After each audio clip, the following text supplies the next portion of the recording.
Yeah, I guess so.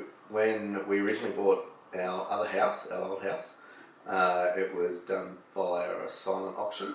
And it was our first sort of look at buying houses. We hadn't looked at buying houses, and there was a lot in the area that was going for auctions. We were a bit sceptical about auctions because it's very nerve-wracking and all those sorts of things. So this new thing came up about a silent auction, and we never really heard much about it.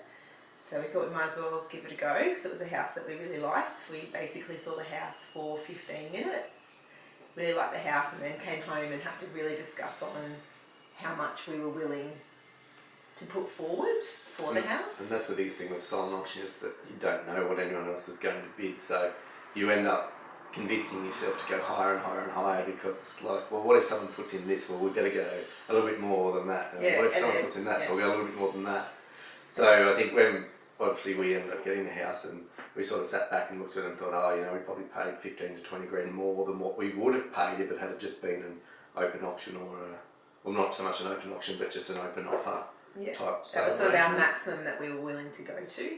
But even then we kind of put an extra 1,000 on just in case someone else had put the same amount that we did and all those sorts of things as well. So that was something that we really had to think about. And then when we then started looking around again to upgrade to a larger house, we found the one we're in now, and it was sold via a public auction. And when we came to it, we had a limit. We discussed that morning that we'd actually reduce that limit. Yeah, we kept discussing the limit and trying to make sure that we were on the right track, and we didn't want to go over the limit when we came to the auction because obviously we hadn't done an auction before. It was all done through the silent auction. So we kept talking about it, and finally we came to kind of an agreement of the amount that we wanted to spend. But then we're like, but what if, again we did the whole, but what if someone went for this, what are we going to do? So eventually we finally stuck to a number, and that was the number that we were going to go to. So we're at the auction, I kept nudging Brendan, go again.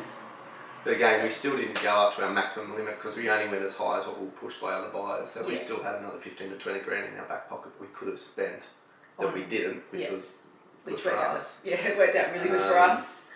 Yeah, because we just weren't pushed to go to that limit by anyone else. Yeah. So you're only ever going to go as high as, whether it's $1,000 or $5,000 higher than the bid above you, so you're not really pushed to go any further than that. Yeah.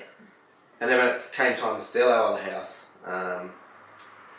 we went through and looked at different agents as well. I was convinced that we were going to go to auction for some reason. In my head, I thought it was the best option, all these sorts of things. And Brendan convinced me to have Dino come over. And I was like, okay, but I'm pretty sure I'm going with an auction. Like, that was my first thought, was going with an auction. Dino came over, explained the whole silent auction again, and he pretty much won me over.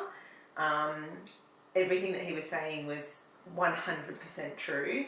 Everything that we're saying today in terms of different types of money is 100% true.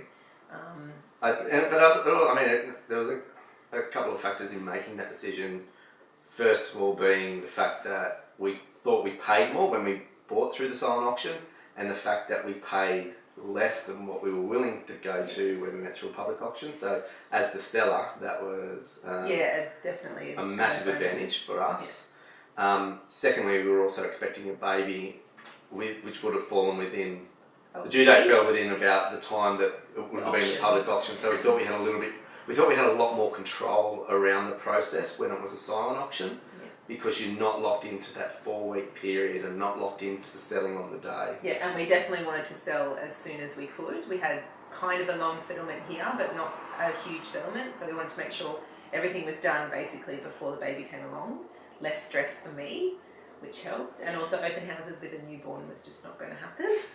But it's also the fact that we could actually sit back and when we ran the silent auction, assess the actual bids, but we weren't locked into selling if we weren't happy. Yeah. And then when the bids came in, we were very, very happy with the bids that came in, because you can see how silent auctions work in terms of how many bids you get, who bids, and the difference in money and things like that. So we were really quite happy with the amount that we got through the silent auction. But even during the process as well, we had offers along the way, and Dino said, no, you just leave it, go see the process out, and like even one of the offers we got was more than what we were even, like our minimum that we wanted. Yeah. But Dino said, just trust the process, and it was hard to do that at times, but we did, and it worked out. As I say, it was amazing. We sold the house within 10 days. Yeah. That was really good. For much more than what we thought our minimum was.